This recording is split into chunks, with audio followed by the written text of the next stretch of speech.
Welcome to Unit 5, Lecture 3. So we're still in Chapter 10 because remember, like I said, Unit 5 is broken down into a few different chapters. So in this one, we're going to focus on protein synthesis.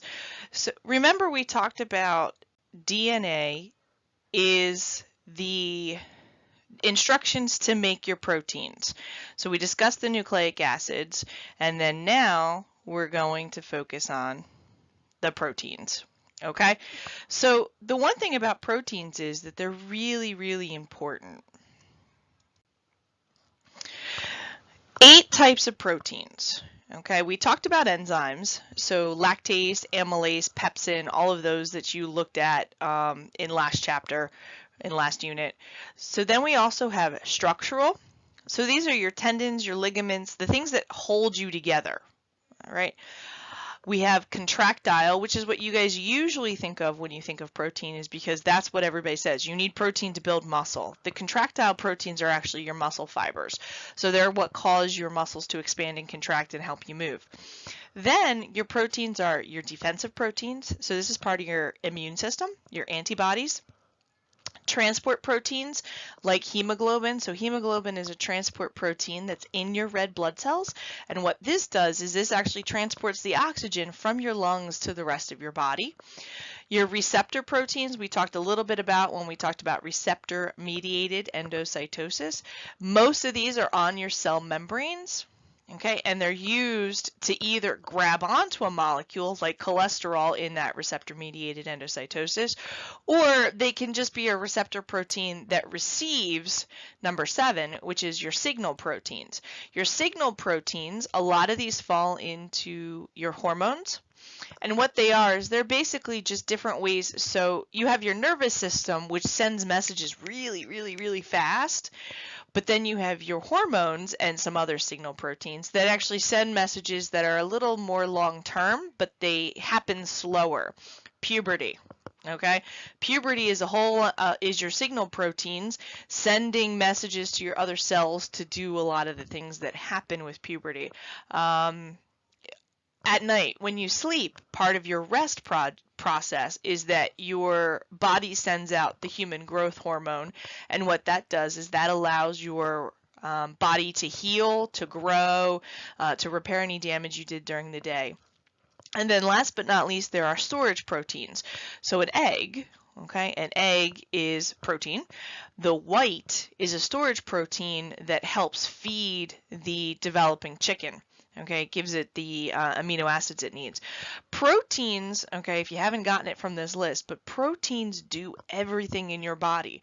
Okay, basically all of your body's structure, function, okay, all of it is guided by proteins. Okay, so the DNA becomes the protein to do your thing, and like DNA would be your genotype, if you remember that word from middle school. Proteins would be your phenotype, and we're going to talk a little bit more about that. But right now we're just talking about the building of a protein. So you can see here there are 3 or 4, structures. So we're going to stay here at the primary structure. So the primary structure is basically just the string of amino acids. Okay, because proteins are built, built, my computer is working really slow today, by amino acids.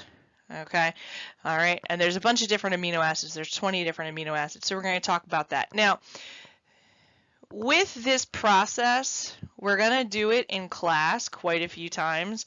So if it doesn't quite make sense when I'm explaining it, that's okay. Just make sure you have it so we can talk about it. So we talked about DNA is directing the protein. So DNA is your genotype, proteins are your phenotype. Okay, so there's a 3-step process here. We have transcription, which happens in the nucleus. We have pre-mRNA processing, which also happens in the nucleus, but it doesn't happen in the prokaryotes because they actually don't need to do any of this splicing. If you remember from the Cracking the Code video, we have a lot of ways that we can organize ourselves, and we can rearrange proteins based on or rearrange our DNA through this process of pre-mRNA processing in order to make different genes. So while we share a lot of genes in common with the fruit fly, we can arrange them in different ways to make different things happen. And then translation, which is the process of actually making the amino acid string, happens in the cytoplasm.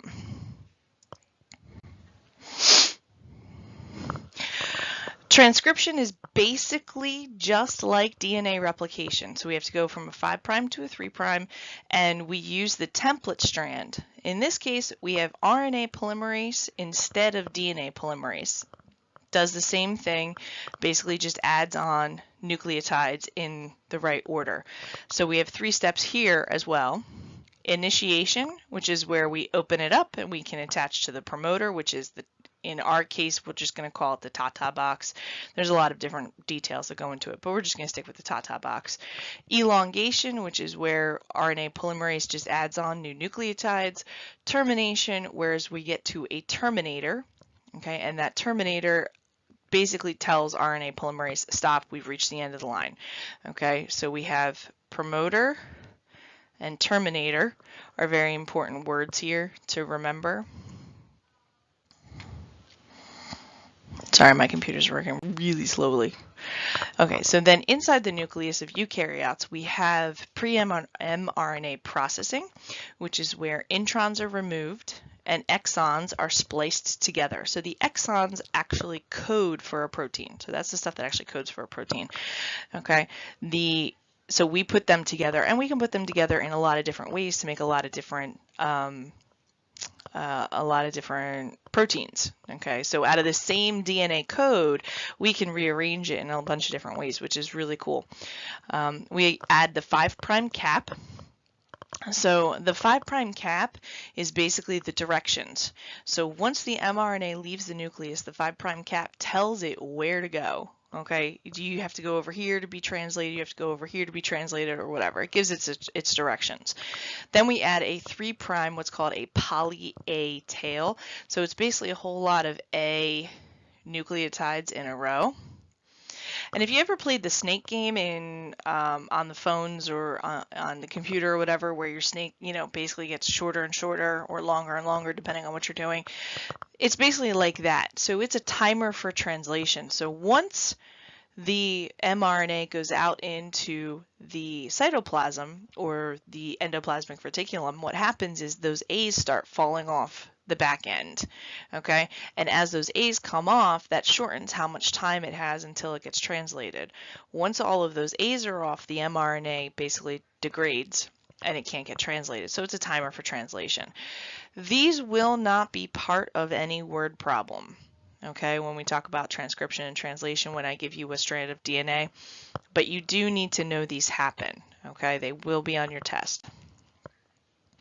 So then translation is where the mRNA becomes that primary structure, so that string of amino acids. So this happens in the 5' to 3' direction. Okay, so we end up with 3 nucleotides to make 1 amino acid.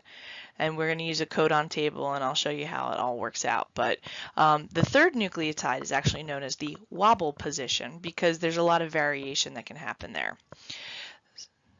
Same deal, 3 steps: initiation, elongation, and termination.